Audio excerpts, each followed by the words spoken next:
Good morning guys! For today's video guys, pupunta po kami sa bayan ng Balangkayan, Eastern Samar. Galing po kami sa Sitio Talisay ng aking anak.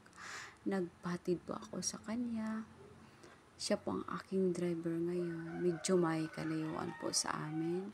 Pero kung sasakay po ako ng mga isang sakay lamang po. Anyway guys, mag-renew po kasi ako ng aking license as a professional teacher po.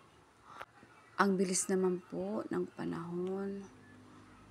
3 years na pala mula nang ako'y nakapasa sa lit exam.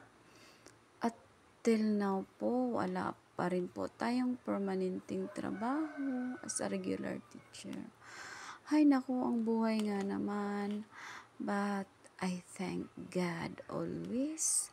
Kahit naman papaano, nakakapagtrabaho naman, yun nga lang, by contract or kontrata lamang po tayo at nakapag-substitute na rin po. Ay nako, napakalaking blessing na po yun para sa akin dahil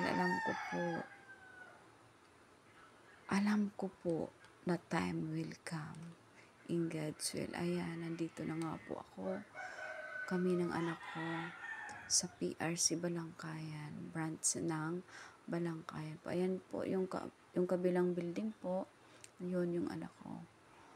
Ayan, medyo malapit-lapit na po ako sa opisina ng PRC. Ayan, yung kaninang building po, yung kalapit na building po kanina, yun ang opisina ng evacuation center ng DSWD po. Ayan, yung kulay orange po na building. Ayan, ang daming tao. I'm sure maraming tao yan sa loob. Ayan po. Malapit na po ako. Thank you for watching.